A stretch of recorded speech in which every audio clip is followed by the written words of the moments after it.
right now I'm going to talk about putting together a bassoon.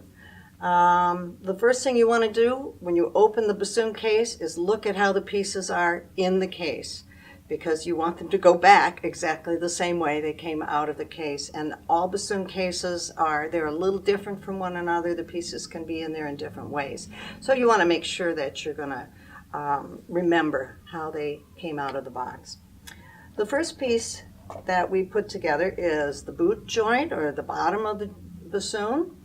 And it's the heaviest piece, so you kind of want to hold on to that with your left hand, especially if you're right-handed. And then we want to put together the wing joint, which is the smaller of the two straight pieces.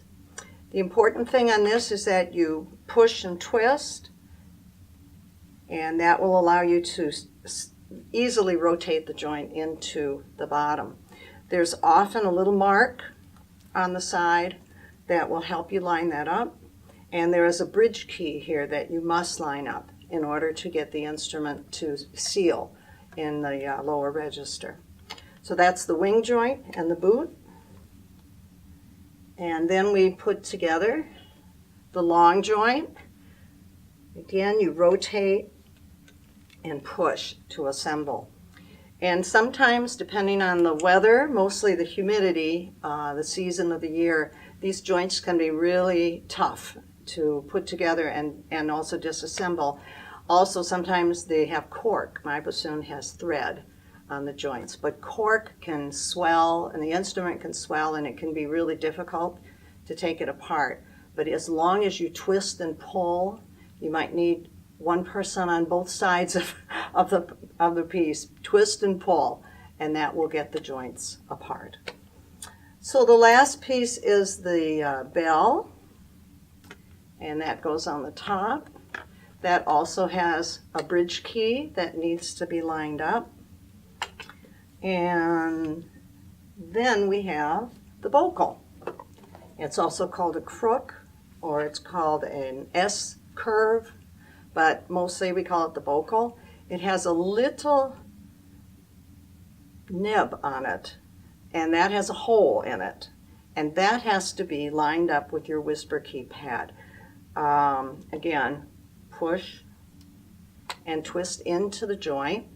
Always push from here, never from here, because this can be amazingly expensive, just this one piece. And once if you happen to bend it, it will never be the same. Even if you get it completely straightened out, it will never play the same. So you want to make sure that you are handling it safely from the big curve. And just a word about bocals. A lot of bassoons have two bocals that they just kind of come with it.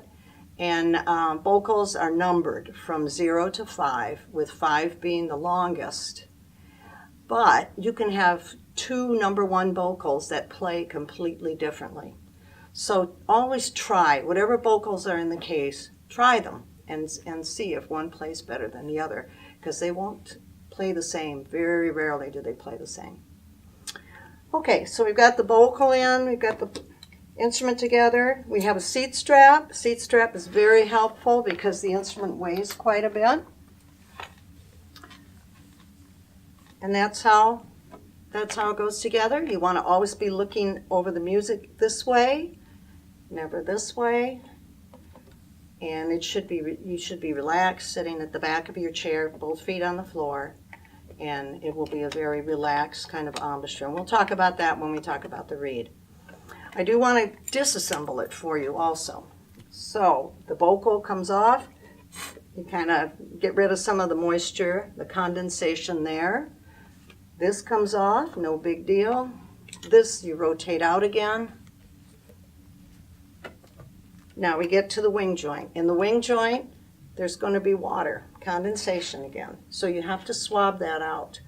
And most bassoons come with 2 swabs. There's a small one and a large one. You do not want to get these mixed up. If you start swabbing this small joint with the large one, you very likely will get it jammed in there, and then you have to go to the music repair store. Do not try to get that out yourself. If you scratch the inside of the wing joint, trying to get a swab out, again, the instrument will never play the same. And you notice I'm putting the swab in on the big side. That's in order to keep from pulling off the whisper key pad. This is probably the first casualty of any instrument, is this pad, because it's hanging out there just waiting to be caught. Now the boot also has these two sides, and the wing joint was in the smaller of the sides. You have to swab that out too, because that gets moisture. And this is the larger of the two swabs. It has a weight on the bottom just like the other one. But what you need to do is kind of feed that in, feed the string in and the weight, shake it through and bring it out the other side. And that's because there is a pass-through underneath this metal cap. And you really want to get all that water out of there, any moisture. One time through is probably enough for that. So that's how you assemble and disassemble a bassoon.